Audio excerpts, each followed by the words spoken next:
서울 봉신교회 김옥래 사모님께서 목회 현장에서 만난 여러 사연들을 해결해 주시면서 이렇게 말씀하시네요. 해결 방법이 바로 곁에 있는데 왜 포기하십니까? 부흥회를 인도하러 간 교회에서 어느 남자 집사에게 들은 간증이다.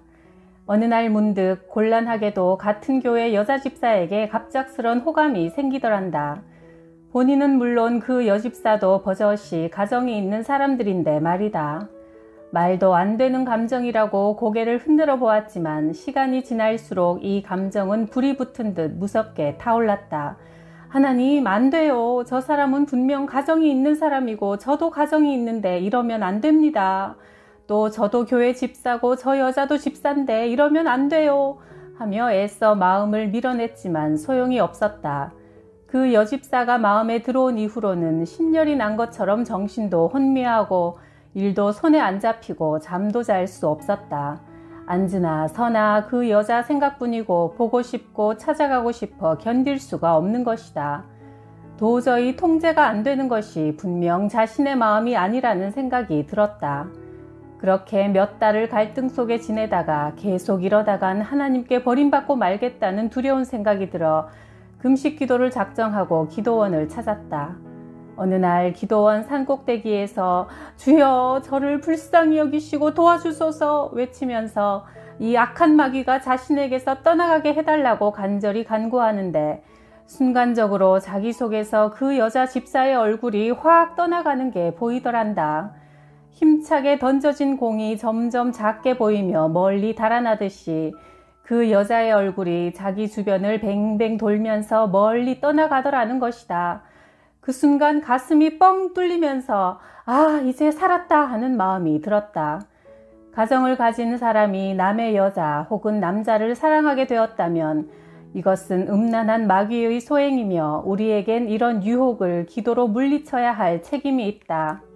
이 음란 마귀를 퇴치하는 유일한 방법은 격리다. 마음을 줘서는 안 되는 사람에게 마음이 가고 있다면 그 사람으로부터 떠나야 한다. 상대방과 가까이 있는 한 이 음란 마귀는 결코 떠나지 않는다. 그리고 내 남편과 아내를 마귀의 공격으로부터 보호하려면 배우자의 마음을 공허하게 만들지 말아야 한다. 남편은 아내의 마음을, 아내는 남편의 마음이 허전하지 않도록 돌봐야 한다. 마음이 공허할 때, 마음에 빈자리가 있을 때가 바로 마귀가 공격하기 딱 좋은 때이기 때문이다. 그래서 부부는 특별한 이유가 없는 한 항상 옆에 있어주는 게 좋다. 주인 없이 텅 빈 마음에 마귀가 들어와 가라지를 뿌려놓는다. 우리 교회 집사님 남편은 한 달에 28일을 술을 먹고 들어온다. 술을 끊게 하려고 아무리 애를 써도 소용이 없었다. 아내가 남편 때문에 심장병까지 얻었지만 그래도 술꾼 기질은 고쳐지지 않았다. 내가 이 가정에 처음 신방 갔을 때 집사님이 금주라는 붉은 글씨가 씌어있는 종이 넉장을 보여주었다. 아침에 술이 깬 남편에게 여보, 손가락 깨물어서 피로 금주라고 써요. 그리고 오늘부터는 술 안 먹겠다고 약속해요. 그렇게 못하겠으면 우리 이혼합시다. 해서 받아낸 금주 서약서가 넉장이지만 그래도 술 끊기가 안 되는 것이다. 내가 집사님에게 권해드린 방법은 이것이다. 이제부터 100일 동안 남편 발을 씻어주세요. 남편이 술 마시고 돌아오거든 이전처럼 싸우지 말고 발을 씻겨드리세요. 그러면서 기도하세요. 이 발로 걸어서 교회 가게 해달라고 말이에요. 그러면 집사님 눈에서 눈물이 흐를 거예요. 남편이 왜 우느냐고 묻거든 당신 이 발로 어서 교회 가게 해달라고 기도했더니 눈물이 난다고 말해보세요. 그러면 남편이 감동받고 예수를 믿을 거예요. 100일 동안만 그렇게 한번 해보세요. 전도사님, 술 퍼마시고 온 남편 발을 자존심 상해서 어떻게 씻어줘요? 집사님, 죽었다 생각하고 한번 해보세요. 그래서 큰 마음 먹고 남편 발을 씻어주기 시작했는데 어찌나 곤죽이 되어서 들어오던지 처음 몇 번은 집사님이 울면서 발을 씻어주어도 남편이 눈치채지 못하더란다. 그러던 어느 날도 훌쩍훌쩍 울면서 발을 씻고 있으려니까 남편이 왜 울어? 하더란다. 그래서 이때다 싶어 당신 이 발로 걸어서 교회 가게 해달라고 기도하니 눈물이 나네요. 하자 남편 왈 그래? 내가 교회 가는 게 그렇게 소원인가? 그러면 내일 새벽부터 갈까? 하더란다. 100일도 되기 전에 결국 이 남편이 교회에 나왔고 목사님의 안수를 새벽마다 받더니 어느 날 방언도 터졌다. 물질의 축복도 받아 11조를 한 번에 200만 원을 드리기도 하고 13년 동안 금주 혈서를 4번이나 써도 못 끊던 수를 하나님의 은혜로 뚝 끊게 되었다. 성령이 마음에 임해야 절제할 능력도 생긴다. 남편이 이런저런 일로 속을 썩일 때는 바가지를 긁어봐야 소용없다. 발을 씻어줘 보라. 예상치 못한 은혜가 임한다. 예수님이 왜 제자들의 발을 씻어주셨는지 직접 해보지 않고는 알 수 없다. 주이며 선생인 내가 너희의 발을 씻겨주었으니 너희도 서로 남의 발을 씻겨주어야 한다. 내가 너희에게 한 것과 같이 너희도 이렇게 하라고 내가 본을 보여준 것이다. 요한복음 13장 14절 15절 말씀. 내게 자식이라곤 아들 하나가 전부인데 36 나이에 서원기도의 응답으로 낳았다. 남편 김승복 목사가 개척한 봉신교회가 입당 예배를 드리던 날 내가 강대상을 붙잡고 이렇게 기도했다. 하나님, 교회도 짓기 전에 제 자식부터 달라고 기도하지 않았습니다. 그러나 이제 예배당을 주님께 드렸으니 제게도 자녀를 주시기 원합니다. 하나님께서 제게 아들을 주시면 그 아이를 주의 종으로 바치겠습니다. 하나님께 서원을 드렸더니 태를 열어주셔서 아들 하나를 낳고 그 뒤로는 더 낳지 못했다. 나는 아들을 어릴 때부터 서울대에 보내려고 기도해왔다. 하나님의 종이 될 사람이면 공부를 못해서 일반 대학 다 떨어지고 신학교 가는 것보다는 최고학부를 나온 다음 멋있게 주의 일을 하는 게 바람직하다고 생각했기 때문이다. 그래서 서울대학교에 아이를 데리고 가서 봐라, 이 학교가 앞으로 네가 다니게 될 학교다 하면서 학교 앞에서 사진도 찍어주고 그 사진을 책상 앞에 걸어놓고 공부하게 하기도 했다. 우리 아이가 다닌 외국어 고등학교의 경우 전교 35등까지는 서울대에 들어갈 성적이 된다. 그런데 내 아들은 35등에서 50등 사이에 끼어 있어 사실 서울대에 지원하기엔 무리가 있었다. 우리 아들놈은 머리가 아주 좋은 편도 아니다. 정말 머리 좋은 아이들은 사실 기도하지 않아도 서울대에 잘만 간다. 하지만 우리 애는 천재가 아니기 때문에 하나님 앞에 특별히 부탁하지 않으면 안 되었다. 더군다나 주일이면 하루에 6번씩 예배 반주를 하고 고3 때도 하루도 안 빠지고 새벽 기도회에 나와 기도했기 때문에 공부할 시간도 많이 부족했다. 고3인데도 새벽 기도를 훈련시킨 것은 하나님은 기도하는 종을 쓰신다고 믿기 때문이었다. 아이가 고3이 되면서 내 마음에 이 실력으론 서울대에 한 번에 들어가기 어려울 것 같다는 생각이 들었다. 재수를 하며 학원에서 1년을 보내려면 1,000만 원 정도가 드는데 그 돈 들여서 재수를 하게 하느냐, 아니면 그 돈을 하나님께 드려서 더 유익한 데 쓸 수 있도록 하느냐 고민한 끝에 학원에 돈을 바치느니 하나님 기뻐하시는 다른 곳에 유용하게 쓰자는 결론을 내렸다. 마침 영국 선교사님의 딸이 한국으로 들어와 총신대 대학원에 진학한다는 이야기를 듣게 되었다. 한국으로 가면 학비를 지원해 줄 사람이 있다고 하나님께서 마음에 확신을 주셔서 영국에서 고국까지 달려왔다는 것이다. 그 얘기를 듣는 순간 그래, 학원에 돈 들이느니 이 아이에게 배움의 기회를 주자는 생각이 번쩍 들었다. 한 학기 200만 원이면 4학기 800만 원, 이래저래 1,000만 원이면 대학원 과정은 책임질 수 있겠다는 계산이 나와서 그 학생에게 등록금을 대주었다. 그리고 나서 그 해 우리 아이가 서울대 철학과에 합격했다. 사실 우리 아들과 성적이 비슷했던 아이들 9명은 다른 학교로 하향 지원을 했고 6명은 재수해서 다음 해 서울대에 들어갔으니 재수하지 않고 그 해 합격한 사람은 우리 아들 하나뿐이었다. 하나님 감사합니다 하며 감사기도를 드리는데 이런 음성이 들려왔다. 네가 어려운 학생들 등록금 대주면서 눈물로 씨 뿌린 것을 축복의 단으로 거두는 것이다. 나는 이때 깨달았다. 눈물로 씨를 뿌린다는 것은 내 쓸 것 다 쓰고 먹을 것 다 먹고 남아서 주는 것이 아니다. 내 자식 못 먹이고 못 쓰면서 남의 자식 가르치는 것이 눈물로 씨를 뿌리는 것이다. 이런 축복의 그릇이 준비될 때 그 그릇에 넘치도록 복을 부어주시는 것이 하나님의 방법이다. 한 번은 이런 일도 있었다. 내가 1년에 52주 내내 부흥회를 인도하러 다녔는데 아들이 대입 시험을 치르던 주만은 집에 있기로 오래전부터 마음먹고 있었다. 단 일주일이라도 아이에게 따뜻한 밥을 직접 지어 먹이면서 어미 노릇을 좀 해보기로 한 것이다. 그런데 잘 알고 지내던 강원도 사모님에게서 전화가 왔다. 요즘 저희 교회에 이래저래 어려움이 많네요. 와서 부흥회 좀 해주세요. 그 주간은 못 가요. 우리 아들 대학 시험 보는 주간이라 그 일주일만이라도 내가 옆에 있어주면서 밥이라도 지어 먹여야죠. 그랬더니 이 사모님이 저희 교회 부흥회 해주시면 아들이 대학에 붙을 텐데요. 하는 게 아닌가.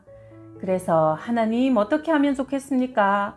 주의 종이 주의 일을 해야지요. 아들은 하나님께 맡깁니다. 제가 밥 한 끼 더 해준다고 해서 떨어질 애가 붙고 붙을 애가 떨어지겠습니까? 하고는 주일부터 수요일 밤까지 그 교회에 가서 집회하고 시험 당일인 목요일 새벽에 집에 도착해서 아들 밥을 지어 먹이고 시험장으로 보냈다. 그렇게 했어도 하나님이 붙여주시니까 붙은 것이다. 내가 아는 어느 집사님은 아들을 그렇게 교회 보내라고 사정해도 주일에 특별 과외가 있어 안 된다며 끝까지 아들을 교회에 보내지 않았다. 인류 강사에게 한 과목당 수백만 원씩 주면서 과외를 시키는데 그 선생이 주일밖에 시간이 안 나기 때문에 어쩔 수 없다는 것이다. 집사님, 대학에 붙게 하시는 분은 하나님이세요. 자녀에게 주일날 하나님께 예배드리는 법을 가르치셔야지 이게 뭡니까? 결국 그 아이는 공부를 잘 했는데도 여기저기 다 떨어지고 제일 안전책으로 하향 지원한 대학에 붙었다. 나중에는 이 집사님이 이런 원망을 했다. 제가 우리 아이를 위해 그렇게 기도하고 특별 헌금도 했는데 왜 결과가 이것밖에 안 됩니까? 집사님, 주일에는 하나님 앞에 온전히 예배드리는 것이 인생의 최우선 순위입니다. 하나님과의 관계가 바로 되어야 한다. 삶의 채널이 하나님께 맞춰져야 한다. 그럴 때 인생 문제는 하나님께서 풀어가신다. 나는 아들 첫돌을 지내놓고 부흥사가 되었기 때문에 아이를 직접 키울 새가 없었다. 아이가 초등학교 입학할 무렵이 되니 은근히 걱정이 되었다. 다른 엄마들처럼 학교에 데려다 주지도 못하고 숙제를 봐줄 틈도 없었다. 그저 의지할 분은 하나님 한 분밖에 없어 매 학기 초마다 특별 헌금을 준비해서 하나님께 드리며 이렇게 기도했다. 하나님, 우리 아이가 좋은 담임 선생님과 좋은 친구들을 만날 수 있게 해주세요.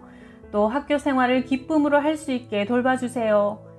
특별 헌금의 액수는 한 학기 동안의 학원비에 상응하는 정도로 계산해서 드렸다. 그렇게 하나님께 맡기고 학교를 보냈더니 초등학교 1학년 때는 장로 며느님이 담임 선생님이 되고 2학년, 3학년, 4학년 때도 성령 충만한 집사님이 담임 선생님이 되는 등 믿음 좋은 선생님들을 계속 만나게 되었다. 아이도 학교 생활에 잘 적응해서 반장 노릇도 하고 곧잘 상도 받아왔다. 아이가 일기장에 나는 이 다음에 커서 목사가 되겠다고 써서 선생님이 우리 아이만 보면 김 목사님, 이 다음에 꼭 빌리 그레암 같은 목사님이 되셔 하고 말씀을 해주시는 바람에 아이도 신이 나서 학교 생활을 했다. 나는 하나님께서 손수 내 자식놈을 키워주시는 것을 체험했다. 학원 원장은 못 믿을 때도 있지만 하나님은 신실하신 분이다. 자식을 우상되게 하지 말고 하나님을 하나님으로 대우해드리고 하나님을 제일 먼저 섬겨드리면 자식은 하나님께서 책임지고 키워주신다. 아들이 커서 대학 1학년 때 뉴질랜드 어학연수를 갔다가 45일 만에 집에 오게 되었다. 내가 부흥회를 갔다 오니 나를 끌어안고는 이런 말을 했다. 엄마, 되게 보고 싶더라. 우리 엄마같이 좋은 사람은 없는 것 같아. 그런데 엄마 생각나? 우리 엄마 참 지독한 엄마였지? 뭐가 지독했는데? 나 6살 때 변신 로봇 사려고 한 달 동안 기도했는데 엄마가 그 돈을 가난한 사람 도와준다고 뺏어갔잖아. 내가 그때 얼마나 그 장난감이 갖고 싶었는지 알아? 정준아, 애미가 못나서 너 사고 싶은 건 마음껏 못 사줬으니까 이 다음에 네가 자식 나오면 마음껏 다 사주고 마음껏 길러. 아니야, 나는 엄마 같은 엄마가 좋아. 나도 우리 아들 낳으면 엄마같이 기를 거야. 엄마가 나 어렸을 때 이렇게 가르쳤거든. 너무 만족해버리면 훌륭한 사람 못 된다고 말이야. 엄마가 너무 가난해서 나는 우리 엄마를 어떻게 해야 행복하게 해줄까 늘 생각했어. 그래서 엄마를 행복하게 해주려고 그렇게 열심히 공부했던 거야. 어느 지방에 있는 교회에 부흥회를 갔을 때 그 교회 관리 집사님이 선뜻 나서면서 차는 작지만 이 차에 타시지요. 제가 모시겠습니다. 라고 했다. 전도사님, 제가 오늘 꼭 드릴 말씀이 있어서 이렇게 모신다고 했습니다. 어떻게 하면 이 죄책감에서 자유를 얻을 수 있을까요? 20년 전 최전방에서 군복무를 했습니다. 어느 날 우리 부대원들이 야전 훈련을 나갔고 그날 새벽 저는 보초를 섰지요. 새벽 4시쯤 되어 숲속에서 부대원들의 발자국 소리가 나는 듯 하더니 점점 가까이 들려왔습니다. 누구야? 암호를 대라! 하고 소리를 질렀지만 우리야 하는 말만 할 뿐 아무도 암호를 말하지 않았습니다. 최전방은 북한군들이 가끔 넘어오는 경우도 있기 때문에 암호를 대지 않으면 사살해도 됩니다. 저는 혹시 북한군들이 오는 것이 아닌가 하는 두려움 때문에 또 소리를 질렀습니다. 그 순간 갑자기 앞에 불쑥 사람이 보여서 바로 방아쇠를 당겼는데 알고 보니 저의 직속 상관이었고 그 사고로 상관은 그만 죽고 말았습니다. 그 후 저는 군사재판을 받게 되었고 암호를 말하지 않은 상대의 잘못으로 인정되어 저는 보초로서 정당 방위일 뿐 국가 안전을 위해 사명을 다했다며 무죄가 되었습니다. 이 사실은 저의 가족도 모르고 있습니다. 나라에서도 무죄를 인정했고 아무도 모르는 일인데 저 자신은 하루에도 몇 번씩 나는 살인자다, 나 때문에 상관이 억울하게 죽었다는 양심의 가책 때문에 단 하루도 술을 먹지 않고는 잠을 잘 수가 없습니다. 제 속마음을 모르는 아내가, 예수 믿는 집사가, 더구나 교회당 안에 사는 관리 집사가 사택에서 이렇게 밤마다 술을 먹어야 잠이 드는 것을 어떻게 이해하겠습니까? 당연히 가정불화가 잦을 수밖에 없지요. 자식들이 누워서 자는 얼굴을 봐도 죄 없는 너희는 살인자의 아들이다 라는 생각이 들어 아이들조차 바라보기가 두렵습니다. 전도사님, 저는 어떻게 해야 이 죄의식으로부터 자유함을 얻을 수 있습니까? 너무나 괴롭습니다. 예수님을 믿으니 자살할 수도 없고 제발 저를 이번에 꼭 살려주고 가십시오. 그는 정말 심각하게 말했고 듣는 나도 어떻게 이 관리 집사를 치료해 줄지 몰라 기도하니 성령님이 감동으로 말씀을 주셨다. 예수께서 말씀하시되 건강한 사람에게는 의사가 필요 없고 병든 자에게 의사가 필요하다. 나는 의인을 부르러 온 것이 아니라 죄인을 부르러 왔다. 마태복음 9장 13절. 이 말씀을 읽어주었고 집사님이 죄인이 아니면 예수님과 상관이 없지만 죄를 지었기 때문에 예수님이 당신을 위해 십자가를 지신 것이라고 말해주었다. 그러나 그는 다른 사람의 죄는 그래도 남의 걸 훔치거나 미워한 죄밖에 없지만 저는 살인을 한 큰 죄인이 아닙니까? 내 죄는 어느 사람보다 중한 죄라 용서받을 수 없습니다. 라고 했다. 나는 다시 성경을 펴서 누가복음 23장을 읽어주었다. 예수님 오른편에 달린 강도가 주님 나라에 들어가실 때 나를 기억하소서 고백하자 예수님께서 오늘 네가 나와 함께 낙원에 있으리라 하셨다. 예수님 왼편의 강도는 예수님을 욕했지만 오른쪽의 강도는 자신이 죄인임을 고백하고 회개했기 때문에 구원을 얻은 것이다.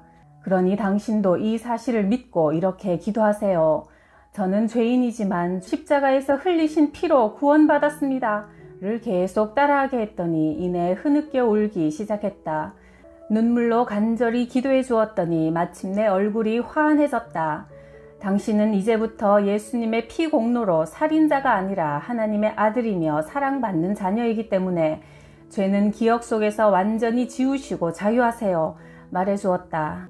수고하고 무거운 짐진 자들아 다 내게로 오라. 내가 너희를 쉬게 하리라 하셨으니 실로 우리 인생의 죄짐은 주님께 내려놓아야 한다.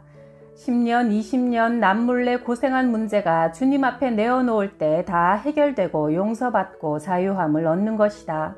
마지막 날 그 집사님이 저녁 식사를 대접하고 싶다고 제안해왔다. 그 아내가 연신 웃으며 전도사님, 제 남편이 이렇게 좋아하기는 처음이에요. 남편이 웃으니까 저희 집에 천국이 이루어졌어요. 정말 감사합니다. 라며 기뻐했다. 깊은 상처를 치료하시는 하나님께 영광을 돌린다. 박 집사님은 40살의 부인이다. 전도사님의 책을 읽고 나서 상담하고 싶어서 전화를 드렸어요. 저는 죽는 게 너무 두려워서 살아있는 것도 행복하지 않아요. 어디가 조금만 아파도 죽을 병에 걸렸을 거라는 생각이 들어 남편을 보면 이 사람 두고 죽으면 얼마나 마음 아파할까 싶어서 괜히 잠도 못 자고, 아이들을 보면 내가 죽으면 이 아이들이 엄마를 얼마나 그리워하며 외롭게 살까 싶어 눈물 마를 날이 없어요. 남들은 다 저보고 팔자가 너무 좋아서 걱정할 게 없으니 저런다고들 하는데 정작 저는 미칠 것만 같아요. 인류대학 나와서 전문직에 종사하는 직장 여성으로 첫사랑의 남자와 결혼해 남매도 잘 자라고 있고 경제적으로도 어려움이 없었다. 게다가 부부간의 금슬은 동네에서 소문날 정도로 좋아 누가 봐도 행복한 사람임에 틀림없었다. 전도사님, 전 정말 이번에 사망의 공포에서 벗어나고 싶어요. 이 병은 하나님만 고칠 수 있다는 생각이 듭니다. 그래서 정신과 상담도 다니다가 그만두고 오직 하나님만 의지하려고 해요. 내가 정말 하나님의 자녀라면 하나님이 이 문제를 해결해 주시리라고 믿습니다. 박 집사는 몸이 약해 직장 생활을 하면서도 가사와 육아 모든 것을 다 해내기가 여간 힘들지 않았다고 한다. 게다가 완벽주의자라 뭐든 다 잘 해내야 만족하니 몸은 늘 피곤하고 위장병과 방광염을 달고 살았다. 그렇게 10년 넘게 무리하여 살다 보니 몸과 마음이 완전히 지쳐버린 것이다. 그러던 중 몸이 여기저기 아프자 이 검사 저 검사 받으면서 죽음에 대한 공포가 점점 더 심해졌다. 죽을까봐 두려운 나머지 자살해버리고 싶을 때도 있었다고 한다. 박 집사는 이 병은 하나님과 관계를 회복해야만 치유될 수 있는 영적인 병이라는 생각이 들어 정신과 진료를 그만두었다. 부흥회에 그녀는 친정 언니와 함께 열심히 나와서 은혜를 받고 갔다. 그 후 2년 동안 그녀는 기도와 말씀 묵상을 통해 개인적으로 하나님을 만났고, 심지어는 하나님만 바라보고 하나님을 알게 하신 계기가 사망의 공포 때문이었다며 그런 병을 주신 하나님께 감사한다는 고백을 할 정도로 믿음이 성숙해졌다. 그럼에도 불구하고 몸만 약해지면 불안과 공포가 슬그머니 다시 찾아오니 상담을 하는 중에 그녀의 두려움의 근원을 찾게 되었다. 의식의 표면에서는 잊혀졌지만 내면 깊숙한 곳에서 항상 그녀의 목을 조이고 있던 기억이 떠오른 것이다. 고등학교 때 혼자 집에 있는데 어떤 미친 사람이 들어와서 소리를 지르며 행패를 부린 적이 있었다. 저는 오직 살기 위해서 옆 건물 2층 옥상으로 뛰어내렸어요. 그런데 그 사람이 또 그쪽으로 올라오고 있는 거예요. 다행히 사람들이 올라와서 그 사람을 데려갔고, 물탱크 틈새에 숨어있던 그녀는 무사했지만 그 짧은 10여 분의 시간이 그녀에겐 초죽음이 될 정도로 엄청난 고통을 주었던 것이다. 그때 그녀는 감정이 손상당했고, 사탄은 그 부분이 그녀의 가장 약점임을 알고 기회만 생기면 집중적으로 공격한 것이다. 평소 그녀가 낯선 사람을 두려워하고 낯선 장소를 싫어하고 혼자 있기 무서워하고 어둠을 못 견디고 죽음에 대한 막연한 두려움 등 이 모든 것이 원래 겁이 많아서라기보다 충격과 그 상처가 치유되지 않아서라고 보아야 한다. 즉 해결되지 못한 두려움, 좌절, 거부감 등의 부정적인 감정은 악한 영이 틈탈 수 있는 빌미를 제공하는 것이다. 그러므로 우리는 수시로 영적인 점검을 해야 한다. 매일 말씀과 기도로 무장하여 내 속사람을 돌봐야 한다. 그래서 작은 상처라도 주님 앞에 내어놓고 치유되기를 구해야 한다. 사탄은 숨어있던 집이 드러나고 정체가 탄로나면 더 이상 우리를 괴롭힐 수 없다. 나는 박 집사에게 자신있게 말해주었다. 집사님, 이제 끝났어요. 이제부터는 나는 예수님의 피로 값주고 사신 하나님의 자녀이므로 두려울 것이 없다라고 마음으로도 믿고 입술로도 선포해야 해요. 하나님은 이미 우리의 모든 죄, 우리의 연약함조차 예수님의 피로 해결하셨어요. 상담이 끝나고 기도하는데 성령님은 박 집사에게 세상적인 일과 사람들과의 세상적인 교제를 끊기 원하시며 하나님의 일로 바쁘게 되길 원하신다고 했다. 그날 기도 후에 박 집사는 정말 담대함이 솟아오르는 것 같다고 고백했다. 건강하게 오래 사는 것도 주님의 뜻이고 또 이 땅에서 주님이 주신 사명이 다했을 때 하늘나라에 가는 것도 주님의 뜻이라는 것을 깨달은 것이다. 남편이나 자식도 내 것이 아니라 하나님의 것이니 내가 죽어도 하나님이 알아서 돌봐주실 것이고 하나님이 주신 몸으로 이 땅에 살아있을 때는 하나님께 영광 돌릴 일을 많이 해서 죽어 천국 가도 부끄럽지 않게 살면 된다고 생각하니 마음이 편하다고 한다. 사망의 공포라는 캄캄한 터널을 빠져나올 수 있는 유일한 방법은 오직 빛 되신 예수 그리스도를 따라 걸어 나오는 것 뿐이다. 나는 부활이요 생명이니 나를 믿는 사람은 죽어도 살고 살아서 나를 믿는 사람은 영원히 죽지 않을 것이다. 요한복음 11장 25절 말씀.